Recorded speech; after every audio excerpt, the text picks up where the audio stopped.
நம்ம இன்றைக்கி கிருபையின் காலம் என்பதற்கும் நியாயப்பிரமாணத்தின் காலம் என்பதற்கும் உள்ள வித்தியாசத்தை பார்க்க போகிறோம். பழைய ஏற்பாட்டில் லேவியர் ஆகமம் என்று ஒரு ஆகமம் இருக்குது. இந்த முழு ஆகமமும் தேவனுடைய நியாயப்பிரமாணத்தில் கட்டளைகள் என்று தேவன் கொடுத்துருக்கிறார். ஒரு 26-27 அதிகாரங்கள் இருக்குது.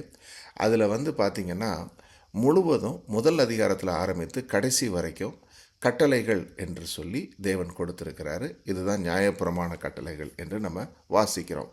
அதே மாதிரி மற்ற ஆகமங்கள்லேயும் கட்டளைகள் இருக்குது. ஸோ இதெல்லாம் நியாயப்பிரமாண காலம் என்று அழைக்கப்படக்கூடிய காலகட்டம். அதில் தேவன் என்ன சொல்கிறாரு அப்படின்னா, தேவனுடைய பார்வையில் நீதியான விஷயங்கள்னால் என்னென்ன, மனிதர்கள் எதை கை கொள்ளணும், எதிலிருந்து விலகணும் அப்படிங்கிறதெல்லாம் ரொம்ப டீட்டெயில்டாக கொடுத்துருக்கிறார். அதில் நம்ம என்னென்ன கொடுத்துருக்கிறாரு அப்படிங்கிறத பார்க்க போகிறோம். அப்புறம் தேவனுடைய கட்டளைகளை எல்லாம் கை கொண்டு நடக்கிறதுனால நமக்கு வரக்கூடிய ஆசீர்வாதங்கள் என்னென்ன அப்படின்றதையும், தேவனுடைய கட்டளைகளை மீறி நடந்தால் வரக்கூடிய சாபங்கள் என்னென்ன, நம்ம லைஃப்பில் என்னென்ன பிரச்சனைகள் வரும் அப்படிங்கிறதையும் அழகாக அதை கொடுத்துருக்கிறார். ஸோ இதெல்லாம் பழைய ஏற்பாட்டில் தேவன் கொடுத்த விஷயங்கள். இப்போ புதிய ஏற்பாட்டில் நம்ம ஆண்டவராகிய இயேசு கிறிஸ்து இந்த கட்டளைகள் எல்லாமே ஒரு கிரேட்டஸ்ட் கமாண்ட்மெண்ட்டுக்குள்ளே அடக்கம் அப்படின்னு சொல்லி மத்தேயு 22 சொல்கிறாரு. அந்த அன்பின் கட்டளை அதை பற்றி நம்ம தியானித்து விட்டு புதிய ஏற்பாட்டில் த செர்மன் ஆன் த மவுண்ட் என்று சொல்லக்கூடிய மலை பிரசங்கம், ஆண்டவராகிய இயேசு கிறிஸ்துவின் உபதேச சட்டம் என்று நம்ம அழைக்கிறோம். புதிய ஏற்பாட்டு கிறிஸ்தவர்களாகிய நமக்கு அது மத்தேயு 5, 6, 7 என்கிற 3 அதிகாரங்களில் கொடுக்கப்பட்டிருக்கு. இதை நம்ம டீட்டெயில்டாக நாளையிலேருந்து நம்ம தியானிக்க ஆரம்பிக்கலாம். இன்றைக்கி ஒரு ஓவர்வியூ மாத்திரம் நம்ம பார்ப்போம். ஒவ்வொரு வருடமும் இந்த மத்தேயு 5, 6, 7 அழகாக தியானிப்பதற்கு தேவன் கரெக்டாக நம்மளுக்கு நினைவு கொண்டு வருவார். அதே மாதிரி தான் இன்றைக்கி நான் இந்த லேவியர் ஆகமத்தை தியானிக்கும் போது எனக்கு ஞாபகப்படுத்தினார். ஸோ நம்ம அதை வாசிக்கும் பொழுது பார்த்திங்கன்னா, ஆண்டவருடைய பிள்ளைகளாக இருக்கிற நம்ம எப்படி கரெக்டாக ஒவ்வொரு காரியத்திலையும் அவருடைய உபதேசத்தின்படி நடப்பது என்பதையும் நம்ம அறிந்து கொள்ள போகிறோம். சரி, அதுக்கு முன்னாடி இன்றைக்கி நம்ம தியானத்துக்குள்ளே போகலாம். லேவியர் ஆகமத்தில் சொல்லப்பட்ட விஷயங்கள் பார்க்குறோம். முதல் அதிகாரத்திலிருந்து 7 அதிகாரம் வரைக்கும் உள்ள ஆகமங்களில் என்ன சொல்லப்பட்டிருக்கு அப்படின்னா, பாவ நிவாரண பலிகள், ஒரு தகன பலி, போஜன பலி, சமாதான பலி, பாவ நிவாரண பலி, குற்ற பலி. என்னென்னா, பழைய ஏற்பாட்டு காலத்தில் அநேக பலிகள் செலுத்தினாங்க. மிருகங்கள் அவைகளை கொடுக்கும்போது அந்த ஒவ்வொரு பலிக்கும் ஒரு நோக்கம் உண்டு. ஒரு தகன பலி என்றால் ஒன்று, அதே மாதிரி சமாதானத்துக்கான பலி, பாவம் செய்தால் அதுக்கு நிவர்த்தி உண்டாகிறதுக்காக ஒரு பலி, இவைகள் எல்லாமே செலுத்தப்பட்டது. இவைகளை பற்றி எல்லாம் முதல்ல 7 ஆகமங்களில் சொல்லப்பட்டிருக்கு. இப்போ புதிய ஏற்பாட்டு காலத்தில் நம்ம பலி செலுத்துகிறோமா அப்படின்னா நம்ம பலி செலுத்துவதில்லை. ஏன் அப்படின்னு சொல்லி பார்த்தா நம்ம புரிந்து கொள்கிறோம். நமக்காக நம்ம ஆண்டவராகிய இயேசு கிறிஸ்து ஜீவ பலியாக ஒரே தரம் பலியிடப்பட்டார். அதன் மூலமாக நமக்கு பாவ நிவர்த்தியை அவர் உண்டு பண்ணியிருக்கிறாரு என்பதன் மூலமாக இந்த பலிகள் செலுத்துவது நிறுத்தப்பட்டு விட்டது என்பதை அறிகிறோம். அதே மாதிரி ஒரு ப்ரீஸ்ட்ஹுட் என்பதை குறித்து 8ஆம் அதிகாரத்திலிருந்து 10 வரைக்கும் உள்ள விஷயங்களை சொல்கிறார். அதாவது தேவனுக்கென்று இருப்பாங்கள்ல ஆசாரியர்கள், அவங்க கை கொள்ள வேண்டிய ஒழுங்குமுறைகள், விதிமுறைகள் எல்லாமே 8லிருந்து 10 ஆகமங்களில் சொல்லப்பட்டிருக்கு. ஏன்னா நம்ம பார்க்குறோம், லேவி கோத்திரத்திலிருந்து தான் ஆசாரியர்கள் வர முடியும். இவர்களை தேவன் தனக்கு தெரிந்து கொண்டார். இப்போ புதிய ஏற்பாட்டு காலத்தில் நம்மை என்ன சொல்லி அழைக்கிறாரு, நான் உங்களை ராஜாக்களும் ஆசாரியர்களுமாக ஆக்கியிருக்கிறேன் என்று சொல்லி. அப்போ நம்ம ஒவ்வொருத்தருமே நம்ம லேவி கோத்திரத்தில் வரல, ஆனால் we are called to be a Levite. நம்ம ஒரு லேவியராக அழைக்கப்பட்டிருக்கிறோம். என்ன அர்த்தம்? நம்ம தேவனுடைய சொந்த ஜனங்களாக, அவருக்கு உரியவர்களாக இருக்கிறோம் என்பதை நம்ம அறிகிறோம். ஏன்னா நம்மை சுத்திகரிக்கிறார் நம்ம ஆண்டவராகிய இயேசு கிறிஸ்து. நமக்குள்ளே உலாவி நமக்குள்ளே வாசம் பண்ணுறாரு. ஆகையினால இப்படிப்பட்ட உயர்வான நிலைக்கு நம்ம உயர்த்தப்பட்டிருக்கிறோம். சடங்கு சம்பிரதாயங்கள்னால அல்ல, பிறப்பினால் அல்ல, பட் உள்ளார்ந்த ஆவியினால் இப்படிப்பட்ட ஒரு நிலைமைக்கு நம்ம வந்திருக்கிறோம் என்பது. அடுத்தது என்ன, கிளென்லினஸ். நம்ம உணவு சாப்பிடுற விஷயத்துலேயும் சரி, ஸ்கின் ஓரியன்டாக நம்ம உடம்பில் கை கொள்ள வேண்டிய விஷயங்கள், இவைகளை குறித்து ஒரு சுத்திகரிப்பு அப்படின்றதுனா என்ன, அப்புறம் தீட்டான விஷயங்கள் என்னன்னு சொல்லி 11லேருந்து 15 வரைக்கும் உள்ள அதிகாரங்களில் கொடுக்கப்பட்டிருக்கு. சில உணவு முறைகளை பழைய ஏற்பாட்டு காலத்தில் பார்க்குறோம். அவைகளை புசிக்க வேண்டாம் என்று கர்த்தர் சொல்கிறார். லேவியராகமத்தில் 11ஆம் அதிகாரத்தில் அது இருக்குது. எதை சாப்பிடணும் சாப்பிடக்கூடாதுன்னு சொல்லி ஒரு டயட்ரி ஸ்கீம் க்ளீனாக கொடுக்குறாரு. அதில் சுத்த மிருகங்கள், அசுத்த மிருகங்கள், சுத்த மீன்கள், அசுத்த மீன்கள், பறவைகளில் எது சுத்தம் உள்ளது என்று சொல்லுகிறாரு. ஸோ அவைகளெல்லாம் அதில் கொடுக்கப்பட்டிருக்கு. அடுத்தது ஸ்கின் டிசீஸ், அப்புறம் பாடிலி டிஸ்சார்ஜஸ் வரும்போது கை கொள்ள வேண்டிய கிளென்சிங் முறைகள் என்னென்ன, ஒரு சானிட்டியான முறைகள் என்னென்னங்கிறதெல்லாம் இதில் அவர் சொல்கிறார். அடுத்தது பார்த்திங்கன்னா 16ஆம் அதிகாரத்தில் டே ஆஃப் அட்டோன்மெண்ட் ரெகுலேஷன்ஸ், பாவ நிவர்த்தியின் நாளில் என்னென்ன விதிமுறைகளை கை கொள்ள வேண்டும் என்பது. அப்புறம் பிளட் அண்ட் சாக்ரிஃபைஸ் ரெகுலேஷன்ஸ், இரத்தம் மற்றும் விதிமுறைகளை குறித்து 17ஆம் அதிகாரம். அப்புறம் முக்கியமாக 18லேருந்து 20 வரைக்கும் பார்த்திங்கன்னா மாரல் அண்ட் எத்திக்கல் லா என்று சொல்லி, அதாவது ஒழுங்கு நியாய விதிகள். கர்த்தருடைய பார்வையில் எது நம்ம பாவம் என்று சொல்லக்கூடிய அநேக காரியங்கள், பாலியல் நடக்கம், ஒழுக்கம், பரிசுத்தமான ஒரு ஜீவியம், இவைகளுக்கு விரோதமாக என்னென்ன காரியங்கள் இருக்கும், அவைகள் எல்லாவற்றிலும் எப்படி ஒழுங்காக நடந்து கொள்ளணும் அப்படிங்கிறத 18லேருந்து 20 வரைக்கும் உள்ள லாஸில் கொடுத்துருக்கிறார். அடுத்தது 21லேருந்து 22 ஒரு ப்ரீஸ்ட்லி ஹோலினஸ், ஒரு ஆசாரியனுக்குரிய பரிசுத்த முறைகள் என்று சொல்லி கொடுக்கப்பட்டிருக்கு. அப்புறம் நாட்கள், ஓய்வு நாட்கள், பண்டிகைகள், இவைகளை குறித்து 23லேருந்து 25 இவைகளெல்லாம் சொல்லிவிட்டு 26ஆம் அதிகாரத்தில் தான் என்ன சொல்கிறாருன்னா, அவருடைய கட்டளைகள் நியமங்களின்படி எல்லாம் நடந்து கரெக்டாக நம்ம அவருக்குள்ளே இருக்கும்போது என்னென்ன ஆசீர்வாதங்கள் நமக்கு உண்டாகும் என்று சொல்லி ஆசீர்வாதங்களை பற்றி எல்லாம் 26ஆம் அதிகாரத்தில் முதல்ல சொல்கிறாரு. அதே நேரத்தில் தேவனுடைய அந்த நியாயப்பிரமாணத்தில் விருப்பம் இல்லாமல், அவருடைய கட்டளைகளில் நடக்காமல், அவரை தள்ளிவிட்டு, அவருடைய பிரமாணங்களை தள்ளிவிட்டு நடக்கும்போது வரக்கூடிய கர்சஸ் சொல்லப்பட்டிருக்கு. அதை நம்ம பார்த்தோம்னா அதில் நிறைய விஷயங்கள் நம்ம இன்றைக்கும் அப்ளிகபிள் என்று பார்க்க முடியும். அதாவது கர்சஸ் என்று நம்ம சொல்லுவதில்லை, ஏன்னா ஆண்டவராகிய இயேசு கிறிஸ்து நமக்காக பாவத்தையும் சாபத்தையும் பரிகரித்தார் என்று நம்ம புரிந்து கொள்கிறோம். அதே நேரத்தில் டிஸ்ஒபீடியன்ஸுக்கு, பாவத்துக்கு கான்சிக்வன்சஸ் இருக்குங்கிறத நம்ம மறந்து விடக்கூடாது. ஏன்னா நம்ம இப்போ புதிய ஏற்பாட்டு காலத்தில் இருக்கிறோம், கிருபையின் காலம் என்று சொல்லுகிறோம். ஏன் அப்படி சொல்லுகிறோம்னா, கிருபையினாலே விசுவாசத்தை கொண்டு நம்ம ரட்சிக்கப்படுறோம். ஏன்னா தேவன் நம்மை சேர்த்து கொள்வதற்கு நம்ம இடத்துல ஒன்றுமே இல்லை. ஆனால் நம்முடைய பாவங்கள், அக்கிரமங்களை இயேசு ஆண்டவர் கிருபையாக மன்னிக்கிறாரு. அவர் கல்வாரி சிலுவையில் சிந்தின இரத்தத்தினால நம்மளை சுத்திகரிக்கிறாரு, பாவங்களற கழுவிட்டார். இப்போ நமக்குள்ள ஒரு சுத்த மனசாட்சியை கொடுத்துருக்கிறதுனால நம்ம என்ன செய்வோம், இங்கே சொல்லப்பட்டிருக்கிற இந்த முறைமைகள் இருக்குது பார்த்தீங்களா, இதெல்லாம் நம்ம உட்காந்து இன்றைக்கி பழைய ஏற்பாட்டை எடுத்து நம்ம வாசித்து ஆராய்ந்து போவதில்லை. ஆனால் புதிய ஏற்பாட்டில் இயேசு ஆண்டவர் சொன்ன உபதேச சட்டங்களை வாசித்து செய்கிறோம். ஆனால் இந்த நியாயப்பிரமாணத்தில் சொல்லப்பட்டிருக்கிற முறைமைகளை கர்த்தர் நமக்குள்ளே நிறைவேற்றுவார். அதே நேரத்தில் நாமளும் என்ன செஞ்சிடக்கூடாது, பழைய ஏற்பாட்டில் சொல்லப்பட்ட அந்த பாவ காரியங்களுக்குள்ளே நம்ம போய்விடணும். மாரல் லாங்கிறது மாறலை. இன்றும் தேவன் சொன்ன அந்த மாரல் லா என்று சொல்லக்கூடிய விஷயங்களை நம்ம கரெக்டாக கை கொள்ளணும் என்பது தான் சரி. ஸோ இவைகள் எல்லாமே இதில் சொல்லப்பட்டிருக்கு. அடுத்து என்ன செய்ய போகிறோம், மத்தேயு 22 இயேசு ஆண்டவர் ஒருத்தர் அவரிடத்துல கேட்க வர்ற பதில் சொல்கிறார். என்ன சொல்கிறாருன்னா, போதகரே, நியாயப்பிரமாணத்தில் எந்த கட்டளை பிரதானமானது என்று சொல்லி ஒருத்தர் கேட்க வர்றாரு. அப்போ இயேசு அவனை நோக்கி, உன் தேவனாகிய கர்த்தரிடத்தில் உன் முழு இருதயத்தோடும், உன் முழு ஆத்மாவோடும், உன் முழு மனதோடும் அன்பு கூறுவாயாக. இது முதலாம் கற்பனை. அதற்கு ஒப்பாயிருக்கிற 2ஆம் கற்பனை என்னவென்றால், உன்னிடத்தில் நீ அன்பு கூறுவது போல பிறனிடத்திலும் அன்பு கூறுவாயாக என்பதே. இவ்விரண்டு கற்பனைகளிலும் நியாயப்பிரமாணம் முழுமையும் தீர்க்க தரிசனங்களும் அடங்கியிருக்கிறது என்றார்.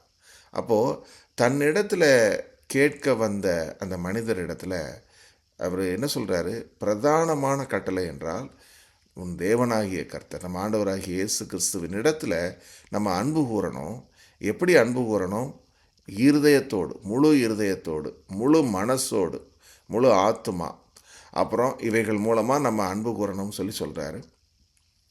அடுத்தது 2வது கட்டளை என்னென்னா, நம்மளை எப்படி நேசிக்கிறோமோ அதே போல் மற்றவரிடத்திலும் அன்பு கூற வேண்டும் என்று சொல்லி, இதுக்குள்ளே தான் இந்த மொத்த நியாயப்பிரமாணமும் அடங்கியிருக்கு என்று சொல்கிறார். அப்போது அன்பின் கட்டளைக்குள்ளே அப்போ நம்ம தேவனிடத்தில் அன்பு கூறுகிறோமா என்ற ஒரு கேள்வி வருகிறது. எந்த அளவுக்கு அன்பு கூறுகிறோம்? நம்ம ஒவ்வொரு நாளும் நம்ம அன்றாட வாழ்க்கையில் தேவனிடத்தில் எவ்வளவு அன்பு கூறுகிறோம் என்பதை வைத்து தான் நம்ம எந்த அளவுக்கு அவருடைய கமாண்ட்மெண்ட்ஸுக்கு கீழ்ப்படிவோம் அப்படிங்கிற ஒரு விஷயம் அடங்கி இருக்குது. அதே மாதிரி தேவனிடத்தில் நம்ம அன்பு கூற தவறிட்டோம்னா நம்மளால் மற்றவங்ககிட்டையும் அன்பு கூற முடியாது. ஒரு ஹிப்போக்ரட்டிக்கல் லெவலில் தான் நம்ம இருப்போம். சொல்லலாம் ரொம்ப அன்பானவங்க அவங்க அப்படி சொல்லி நம்ம பொறுப்பாக ஒருத்தரை பற்றி சொல்லுவோம். ஆனால் அவங்களிடத்துல தேவ அன்பு நிலைத்திருந்தால் பிறர் அன்பும் கரெக்டாக இருக்கும். ஆனால் யாரிடத்துல தேவ அன்பு உண்மையிலேயே இல்லையோ அவங்களால மற்றவங்க கிட்ட அன்பு வரவே முடியாது. அப்போது அன்பு தான் நம்முடைய வாழ்க்கையினுடைய ஒரு அளவுகோலாக இருக்குது. அந்த அன்பை குறித்து நம்ம இந்த மத்தேயு 5, 6, 7 ஏசப்பா சொல்கிற உபதேச சட்டங்களையும் நம்ம கற்றுக்கொள்ள முடியும். சரி, இப்போ இந்த மத்தேயு 5 பியாட்டிடியூட்ஸ் என்று சொல்லக்கூடியதா ஒரு ஆகமங்கள் இருக்குது. அதை ஃபஸ்ட்டு என்ன, 5ஆம் அதிகாரத்தில் 1-12 வசனங்களில் ஏசாண்டவர் சொல்கிறாரு, நீங்கள் எதையெல்லாம் செஞ்சால் பாக்கியவான்களாக இருப்பீங்க என்று சொல்லும் பொழுது, ஆவியிலே எளிமை, அதுக்கப்புறம் துக்கப்படுகிறவர்கள், சாந்த குணமுள்ளவர்கள், நீதியின் மேலே பசித்தாகம் உள்ளவர்கள் என்று சொல்லி வரிசையாக நம்ம எதை செய்தால் பாக்கியவான்களாக இருப்போம் என்று ஒரு 12 வசனங்களில் சொல்கிறார். மத்தேயு 5 ஒரு 12 வசனங்களில். அதுக்கப்புறம் மத்தேயு 5 13-16 வரைக்கும் தேவன் நம்மை எப்படி ஒரு உப்பாகவும் வெளிச்சமாகவும் இந்த பூமிக்கு வைத்திருக்கிறார் என்பதை அங்கே நம்ம கற்றுக்கொள்கிறோம். அடுத்து நம்ம நியாயப்பிரமாணத்தை நிறைவேற்றுவதற்காகத்தான் இயேசு ஆண்டவர் வந்தார். அவைகளை அவமாக்க அல்ல, அதை அழிக்க வரவில்லை, அவைகளை நிறைவேற்றவே வந்தார் என்பதை சொல்கிறாரு. அப்புறம் 21-48 வரைக்கும் உள்ள வசனங்களில் இந்த மாரல் லா என்று சொல்லி நம்ம சொன்னோம் இல்லையா, பழைய ஏற்பாட்டில் தான் அந்த மாரல் லாவை குறித்து ரொம்ப டீட்டெயில்டாக சொல்லப்பட்டிருக்கும். அந்த மாரல் லாவை ஆண்டவர் என்ன செய்கிறாரு, அடுத்த நிலைக்கு உயர்த்துறார். ஏன்னா பழைய ஏற்பாட்டில் கொலை செய்யக்கூடாது என்ற ஒரு மாரல் லா இருக்குது. அதை என்ன சொல்லிட்டாரு, புதிய ஏற்பாட்டில் நம்ம கோபம் கொண்டாலே நம்ம கொலை செய்ததற்கு சமானம் என்று சொல்லி, அந்த மரணத்துக்கு அல்லது மற்றவர்களை கொலை செய்யக்கூடிய எண்ணம் கோபத்தினால தான் வருதுங்கிறத, அந்த கோபத்தை எப்படி நம்ம கை கொள்ளணும் அப்படின்றத குறித்து சொல்லிடுறார். அதை எப்படி நம்ம தவிர்க்கணும் என்று காண்பித்து கொடுக்கிறார். அடுத்தது இந்த அடல்ட்ரி என்று சொல்லக்கூடிய விபச்சார பாவம் அல்லது காமவிகார பாவம். இந்த பாவத்துக்கான அடிப்படை நோக்கம் உள்ளே இருந்து தான் வருது, இருதயத்திலிருந்து தான் இந்த லஸ்ட்ஃபுல் தாட்ஸ் வருது அப்படிங்கிறத காண்பித்து கொடுத்து எப்படி ஆவிக்குரிய நிலையில் நம்ம பரிசுத்தமாக இருக்க முடியும் என்பதையே இங்கே கற்றுக் கொடுக்கிறார். அடுத்தது தள்ளி விடுதல் என்று சொல்லக்கூடிய டைவர்ஸ், விவாகரத்து என்று சொல்லக்கூடியது எப்படி தேவனுக்கு விரோதமான ஒரு காரியமாக இருக்குது என்று சொல்லி அந்த வேசித்தனத்துக்கான காரணம், அதனால் வரக்கூடிய விவாகரத்து, இதை பற்றியும் அங்கே நம்ம அறிந்து கொள்கிறோம். அடுத்தது ஓத் என்று சொல்லக்கூடிய ஆணைகள். பழைய ஏற்பாட்டு காலத்தில் இந்த ஆணையிடுதல் என்று ஒன்று இருந்தது. ஆனால் புதிய ஏற்பாட்டு காலத்தில் நம்ம என்ன புரிந்து கொள்கிறோம், let your yes be yes, your no be no. ஆம் உள்ளதை உள்ளதென்றும் இல்லதை இல்லாதென்றும் சொல்லுங்கள் என்று சொல்லி ஆணையிடுதலை அடுத்த லெவலுக்கு உயர்த்தி இருக்கிறார். அடுத்தது பழிவாங்குதல் என்று ஒன்று இருந்தது பழைய ஏற்பாட்டில், ரிட்டாலியேஷன். ஆனால் புதிய ஏற்பாட்டில் ஒரு கன்னத்தில் அறைகிறவனுக்கு மறு கன்னத்தையும் காட்டு என்று சொல்லுகிறது மூலமாக நமக்கு விரோதமாக செய்தவர்களை நம்ம மன்னிக்க வேண்டும் என்று சொல்லி அதை நமக்கு கற்றுக் கொடுக்கிறார். அடுத்தது சத்துருக்களையும் சிநேகிக்க வேண்டும் என்பதையும் இங்கே சொல்லிக் கொடுக்குறார். ஸோ அப்போது இந்த மத்தேயு 5ஆம் அதிகாரத்தினுடைய சம்மரி இதுதான். இதை நம்ம டீட்டெயில்டாக நாளைக்கு தியானிப்போம். மத்தேயு 6ஆம் அதிகாரத்தில் சொல்லப்பட்ட விஷயங்கள் என்னங்கிறத பார்ப்போம். அதில் பார்த்திங்கன்னா ஒரு தேவனுக்கு முன்பாக உள்ளார்ந்த நீதி, ஒரு ட்ரூ ரைச்சியஸ்னஸ் என்று சொல்லக்கூடிய எப்படி நம்ம உண்மையாக தேவனுக்குள்ளே நடந்து கொள்வது. ஃபார் எக்ஸாம்பிள், நிறைய பேர் பார்க்கணுங்கிறதுக்காக வேண்டி ஒரு மற்றவங்களுக்கு செய்கிறது, ஏதாவது மற்றவங்க என்னை புகழ வேண்டும் என்று சொல்லி நல்ல காரியங்கள் செய்கிறது, அப்படி செய்யாமல் அந்தரங்கத்தில் இருக்கிற தேவனுக்கு மாத்திரம் தெரிகிற மாதிரி செய்கிறது. இதுதான் உள்ளார்ந்த நீதி என்று பரிசுத்தம். அதை குறித்து முதல்ல சொல்கிறாரு. அடுத்தது நம்ம ஜெபம் பண்ணும் பொழுது எப்படி ஒரு அந்தரங்கத்தில் தேவனை நோக்கி ஜெபிப்பது. அதே மாதிரி நிறைய வார்த்தைகளை அலட்டி கொண்டிருக்காமல் கரெக்டாக ஆண்டவருக்கு முன்பாக ஆவியில் அற்புதமாக ஜெபிக்கிற ஒரு முறைமையை கற்றுக் கொடுக்குறாரு. அப்புறம் உபவாசம் பண்ணுறது எப்படிங்கிறதையும் கற்றுக் கொடுக்குறாரு. உபவாசிக்கிற முறைமைகள் இவைகளை குறித்து சொல்கிறாரு. இது எல்லாமே இதில் சொல்லப்பட்டிருக்கு முதல்ல 18 வசனங்களில்.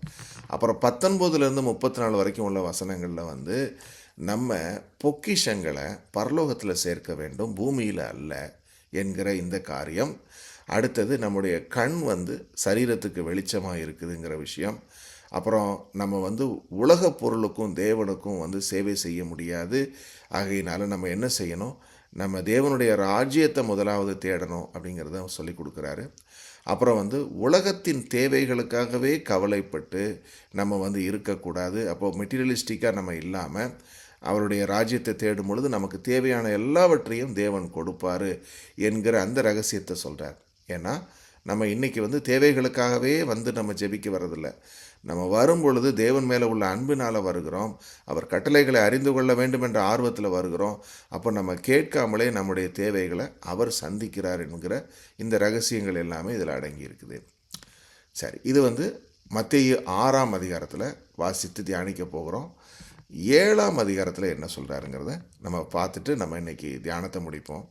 ஸோ 7ஆம் அதிகாரத்தில் என்னென்னா முதல் 6 வசனங்களில் நம்ம எப்படி மற்றவங்களை நியாயம் தீர்க்கக்கூடாது, அதாவது ஜட்ஜ்மெண்டல் வியூ என்று சொல்லக்கூடியதாக ஒன்று இருக்குது. என்னென்னா மற்றவர்களை குற்றம் தீர்க்கிறது, மற்றவர்களை பார்த்து இந்த மாதிரி சொல்லக்கூடியது, இந்த மாதிரி விஷயங்களை செய்யக்கூடாது என்கிற விஷயம்.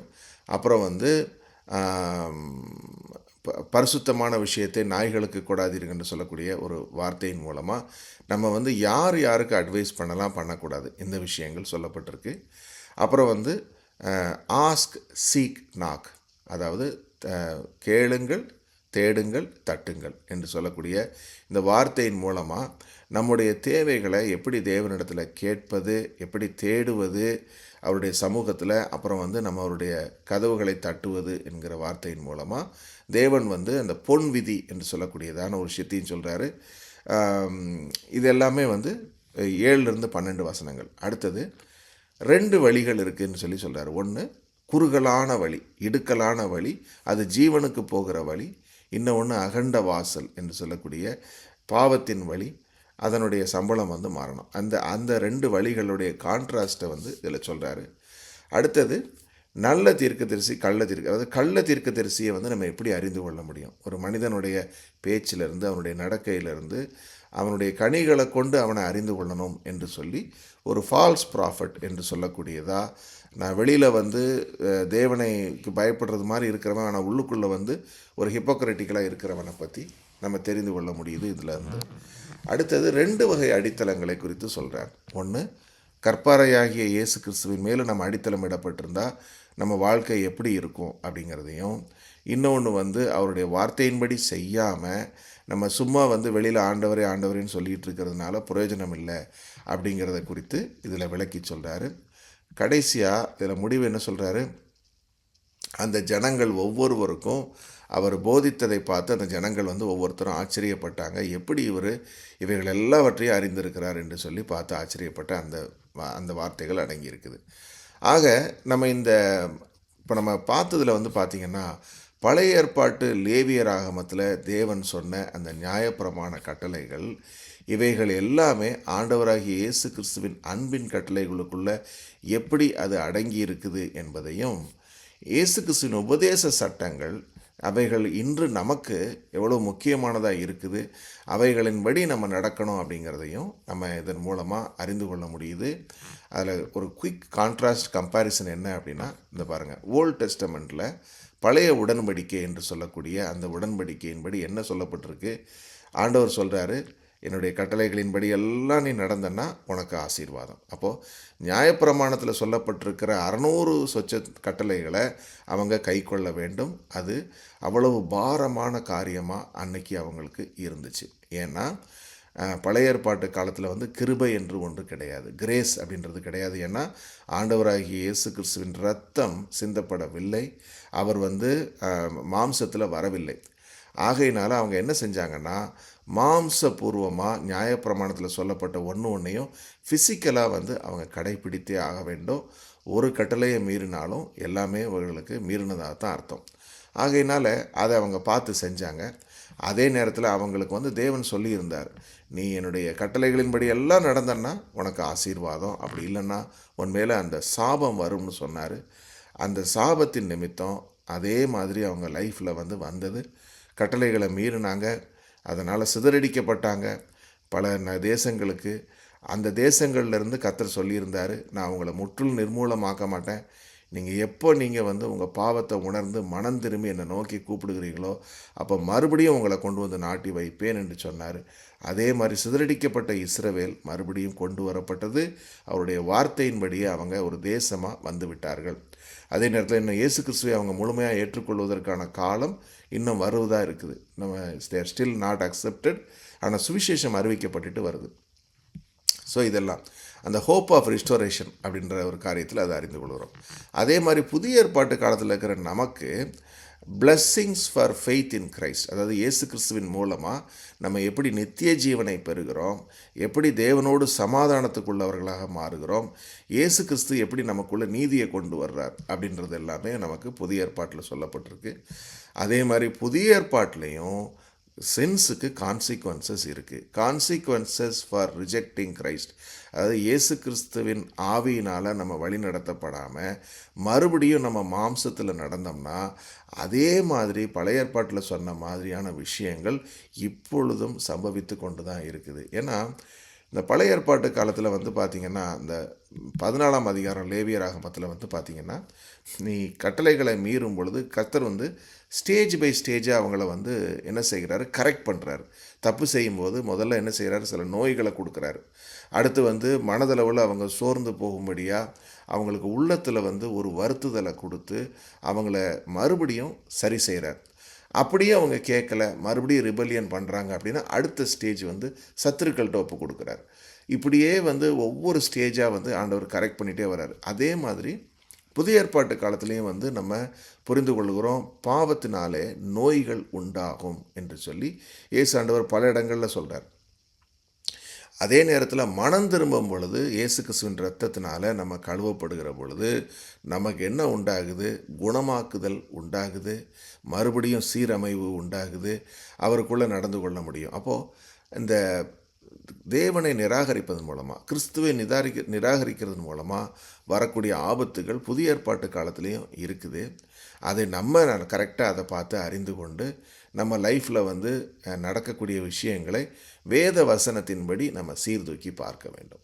ஏன்னா நம்ம டே டு டே லைஃப்பில் வந்து ஒரு செக்யூலர் வியூவில் இருந்தோம்னு வச்சுக்கோங்களேன்.